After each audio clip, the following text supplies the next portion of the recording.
തൊടുപുഴ മൂലമറ്റത്തെ ഭീതിപ്പെടുത്തിയ ഒരു കാഴ്ചയിലേക്കാണിനി. മൂലമറ്റം തേക്കിൻകൂപ്പിൽ നിന്ന് ദുർഗന്ധം വമിക്കുന്നത് ശ്രദ്ധയിൽപ്പെട്ടതോടെ നാട്ടുകാർ പോലീസിന് വിവരമറിയിച്ചു.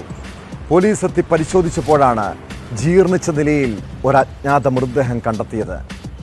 പായയിൽ പൊതിഞ്ഞ നിലയിലായിരുന്നു മൃതദേഹം. കോട്ടയം ജില്ലയിലെ മേലുകാവിൽ നിന്ന് കാണാതായയാളുടെ മൃതദേഹമാണോ എന്നാണ് പോലീസ് സംശയിക്കുന്നത്. മൃതദേഹത്തിന് 2 ദിവസത്തോളം പഴക്കമുണ്ട്.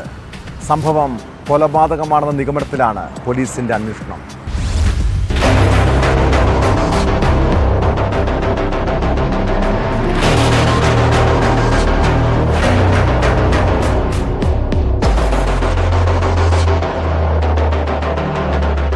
മൂലമറ്റം തേക്കൻകൂപ്പിൽ നിന്ന് ദുർഗന്ധം വമിക്കുന്നത് ശ്രദ്ധയിൽപ്പെട്ട നാട്ടുകാരാണ് പോലീസിൽ ആദ്യം വിവരമറിയിക്കുന്നത്. മേലുകാവിൽ നിന്ന് കാണാതായ ഒരാൾക്ക് വേണ്ടി പോലീസ് തെരച്ചിൽ നടത്തുന്നതിനിടെയാണ് പോലീസിന് വിവരം ലഭിക്കുന്നത്. തുടർന്ന് സ്ഥലത്തെത്തി നടത്തിയ പരിശോധനയിലാണ് പ്ലാസ്റ്റിക് പായയിൽ പൊതിഞ്ഞ നിലയിൽ മൃതദേഹം കണ്ടെത്തിയത്. മൃതദേഹത്തിന് 2 ദിവസത്തിലേറെ പഴക്കമുണ്ടെന്നാണ് നിഗമനം. ജീർണിച്ചു തുടങ്ങിയ അവസ്ഥയിലുള്ള മൃതദേഹം തിരിച്ചറിയാൻ പോലും കഴിയാത്ത അവസ്ഥയിലാണ്. കോട്ടയം മേലുകാവ് പ്രദേശത്ത് നിന്ന് കാണാതായ വ്യക്തിയാണെന്ന പ്രാഥമിക നിഗമനത്തിലാണ് പോലീസ്.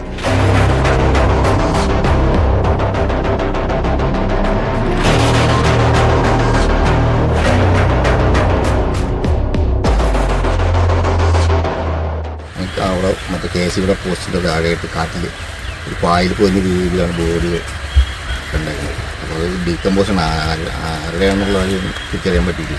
അപ്പോൾ സയൻറ്റിഫിക് ടെസ്റ്റിൽ dose squad finger print expert എല്ലാവരും വരുന്നുണ്ട്. അതും കൂടി വന്നതിന് ഇൻവെസ്റ്റിനൊക്കെ ശേഷം എന്തെങ്കിലും ഞങ്ങൾക്ക് തിരിച്ചറിയാനെന്തെങ്കിലും രേഖകളോ അല്ലെങ്കിൽ എന്തെങ്കിലും അടയാളങ്ങൾ എന്തെങ്കിലും നോക്കിയിട്ട് തിരിച്ചറിയുന്നുണ്ടെങ്കിൽ ബാക്കി DNA പ്രൊഫൈലിനൊക്കെ നടത്തി തിരിച്ചറിയും. ക്രിമിനൽ പശ്ചാത്തലമുള്ള ഒരാളെ ദിവസങ്ങളായി മേലുകാവിൽ നിന്ന് കാണാതായിട്ടുണ്ട്. 30ഓളം കേസിൽ ഉൾപ്പെട്ട ഇയാൾക്കെതിരെ പോലീസ് കാപ്പ ചുമത്തിയിരുന്നു. ക്രിമിനൽ സംഘങ്ങൾ തമ്മിലുള്ള വൈരാഗ്യത്തിന്റെ ഭാഗമായുള്ള കൊലപാതകമാണോ എന്നും പോലീസ് സംശയിക്കുന്നു. ഫോറൻസിക് വിദഗ്ധർ സ്ഥലത്തെത്തി പരിശോധന നടത്തി. മൃതദേഹം തിരിച്ചറിയാൻ DNA പരിശോധനയടക്കം നടത്തും. ഇതിന്റെ ഫലം കിട്ടി ആളെ തിരിച്ചറിഞ്ഞാലേ കൊലപാതകത്തിന്റെ കാരണമടക്കമുള്ളവയിൽ വ്യക്തത വരൂ എന്ന് പോലീസ് അറിയിച്ചു.